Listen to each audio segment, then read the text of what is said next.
पश्चिमी एशिया में चल रहा युद्ध अब एक ऐसे मोड़ पर पहुंच चुका है जहां हर घंटे के साथ तनाव बढ़ता जा रहा है। अमेरिका को उम्मीद थी कि उसके शुरुआती हमले ईरान की ताकत को तोड़ देंगे और अगर ईरान के शीर्ष नेतृत्व को बड़ा झटका लगता है तो शायद ये युद्ध जल्दी भी खत्म हो सकता था। लेकिन जो तस्वीर आज सामने आ रही है वो बिल्कुल उल्टी है। ईरान पीछे हटने के बजाय और ज्यादा आक्रामक होता दिख रहा है और अब एक ऐसा दावा सामने आया है जिसने पूरी दुनिया का ध्यान अपनी तरफ खींच लिया।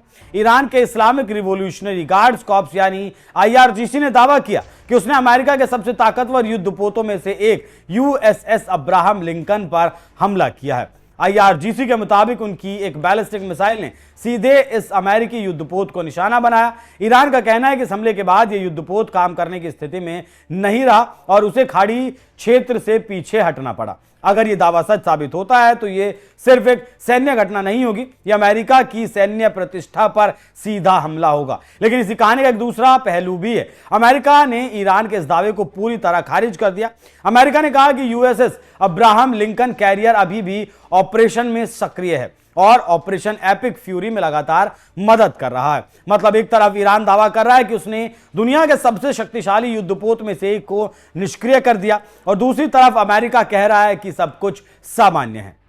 ईरान के सरकारी मीडिया के मुताबिक हमला ओमान के जल क्षेत्र में हुआ। बताया गया कि स्थान ईरान की समुद्री सीमा से लगभग 340 किलोमीटर दूर है। ईरान का दावा है कि हमला सटीक बैलिस्टिक मिसाइल और ड्रोन स्ट्राइक के जरिए किया गया और इसके बाद अमेरिकी युद्धपोत उसका स्ट्राइक ग्रुप पीछे हट गया। हालांकि अभी तक ईरान ने इस दावे के समर्थन में कोई स्पष्ट वीडियो या फिर कोई ठोस सबूत पेश नहीं किया है। लेकिन यह घटना इसलिए भी चर्चा में है क्योंकि जिस युद्धपोत का नाम लिया जा रहा है USS अब्राहम लिंकन, यह कोई साधारण जहाज नहीं है। यह अमेरिका की नौसेना के सबसे ताकतवर प्लेटफॉर्म में से एक है। यह एक निमित्ज श्रेणी का एयरक्राफ्ट कैरियर है और निमित्ज क्लास को दुनिया के सबसे शक्तिशाली युद्धपोत की श्रेणी में रखा जाता है। USS अब्राहम लिंकन को अमेरिका नौसेना में साल 1989 में शामिल किया गया था।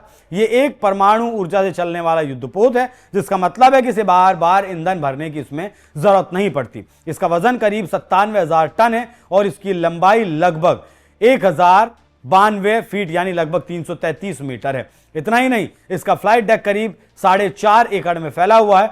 इस विशाल डेक पर एक साथ कई लड़ाकू विमान उड़ान भर सकते हैं। यह युद्धपोत अपने साथ लगभग 90 लड़ाकू विमान और हेलीकॉप्टर ले जा सकता है।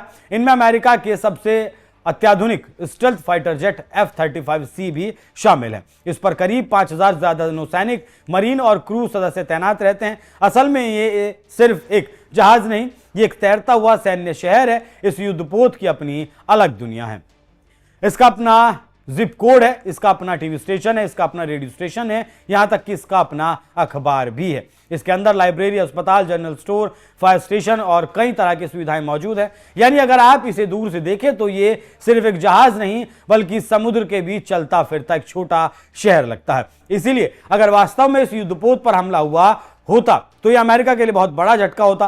लेकिन सैन्य विशेषज्ञों का कहना है कि किसी एयरक्राफ्ट कैरियर को गंभीर रूप से नुकसान पहुंचाना बहुत ज्यादा मुश्किल काम है, क्योंकि ऐसे युद्धपोत अकेले नहीं चलते, उनके साथ पूरा कैरियर स्ट्राइक ग्रुप चलता है। इसमें कई विध्वंसक जहाज, मिसाइल डिफेंस सिस्टम, पनडुब्बियां और दर्जनों विमान शामिल होते हैं। इनका काम होता है कि एयरक्राफ्ट कैरियर की रक्षा करें। इसलिए जब भी कोई देश दावा करता है कि उसने अमेरिकी एयरक्राफ्ट कैरियर को निशाना बनाया तो दुनिया भर के सैन्य विश्लेषक उस दावे को बहुत सावधानी से परखते हैं। फिलहाल इस घटना को लेकर सबसे बड़ा सवाल यही है कि क्या ईरान सच बोल रहा है या फिर यह सिर्फ एक मनोवैज्ञानिक युद्ध का हिस्सा है। युद्ध के समय अक्सर दोनों पक्ष अपने अपने दावे करते हैं, कई बार सच्चाई बाद में सामने आती है। लेकिन एक बात तो साफ है, पश्चिम एशिया में यह टकराव अब सिर्फ हवाई हमलों तक सीमित नहीं रहा। अगर सच में बैलिस्टिक मिसाइल और ड्रोन अब सीधे अमेरिकी युद्धपोत को निशाना बना रहे हैं तो यह संघर्ष एक नए और बेहद खतरनाक चरण में प्रवेश कर सकता है। और यही वो वजह है जिससे पूरी दुनिया की नजरें इस टकराव पर टिकी हुई है, क्योंकि अगर अमेरिका और ईरान के बीच संघर्ष और ज्यादा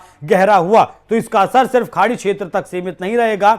यह वैश्विक राजनीति, तेल बाजार और अंतर्राष्ट्रीय सुरक्षा व्यवस्था तीनों को झकझोर सकता है। और शायद यही वजह है कि आज दुनिया एक ही सवाल पूछ रही है, या फिर पश्चिम एशिया में युद्ध की असली तस्वीर अभी दुनिया के सामने आना बाकी है। देखना होगा कि अमेरिका क्या जवाब देता है। लेकिन आप तो जानते ही हैं कि युद्ध में सभी झूठ बोलते हैं, अपना नुकसान कम दिखाते हैं, दूसरे का नुकसान ज्यादा बताते हैं, लेकिन उनकी असल सच्चाई कोई तीसरा देश ही देता है। बाकी आप लोग इस विषय पर क्या सोचते हैं, कमेंट बॉक्स में अपनी राय जरूर दीजिएगा। नमस्कार।